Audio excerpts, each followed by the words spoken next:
rumor has it that you are a healthy habits coach nowadays. What exactly does that entail? Well, I have partnered with Lysol, and I'm the healthy habits coach, and I'm teaching kids the importance of healthy habits, and also putting them in a position where they can be successful in school, in the classroom, and on the field. And looking back at your career, how do some of those things, looking out for nutrition, exercise, and hygiene as a kid, affect a budding athlete? Well, nutrition for me was everything back in the day, because what you put in your body is going to prepare you to be able to go out on the football field and be productive. And that played a very important role in my success on the football field and my conditioning. I was always in tip-top shape. And, I played the game for 20 years. I played in over 300 games, and I played in 189 games in a row. So, I'm just trying to pass this on to the kids that you need to be active. Every kid should get out in the outdoors or get off the couch, play for an hour, and if you're not into sports or anything like that, you can walk home from school. If you're into sports, there are so many different activities. You can also do chores around the household, but the most important thing is for you to get up and be active. And many of those kids watching the NFL right now, I'm sure you had a chance to watch the first week.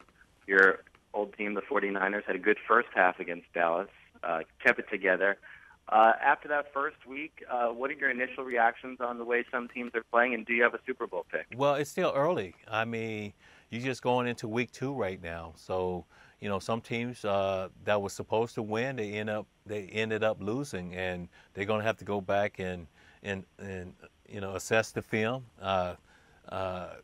look at their mistakes and make corrections and do all that and try to come out this week and get a win. The teams that won, they want to try to keep on that momentum. So it's still early during the season right now.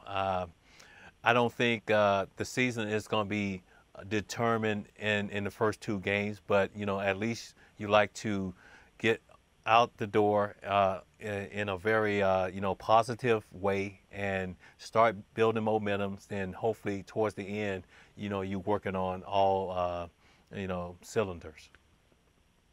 And when you watch the game today, is there a wide receiver or a few wide receivers that you particularly admire playing your old position? Yeah, I watch quite a few. Julio Jones, Roddy White, from Larry Fitzgerald, Calvin Johnson, A.J. Green, Percy Harvin. There's a lot of receivers out there, and I just look at those guys and just appreciate their talent, what they do on the football field. Calvin Johnson against the New York Giants, he had a big game, over 100 yards, 2 touchdowns, and he can, take the coverage. Well, he can take the coverage off a secondary.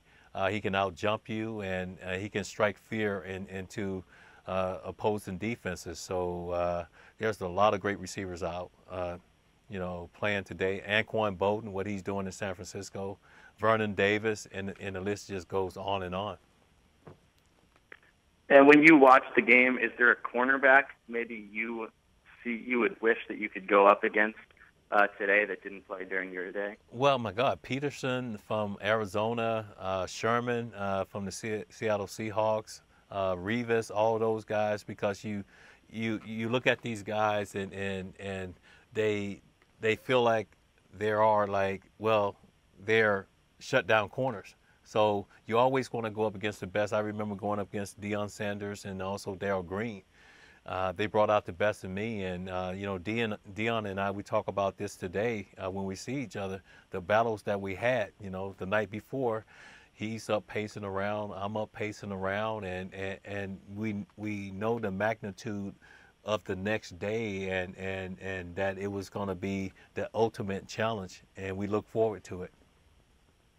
And did you guys talk about that when Deion was in San Francisco? Oh yeah, we did, and we also we had some confrontations during practice, and because you never wanted someone to outdo you, but I think because of that competition, it brought out the best in you, and it made me a better receiver. It made him a better defensive back, and I think that's why we were able to excel on the football field. And obviously a lot of stuff in the news right now involving Ray Rice. As a former player, how do you react to a situation like this, and how do you react to the way the NFL, the Ravens, and Ray has handled himself? Well, I just I don't condone his behavior, and I think as a man, you should never put your hands on a woman. And everything else is going to play itself out. But as a man, you should never put your hands on a woman. And how do you feel a team like the Ravens moves on from this?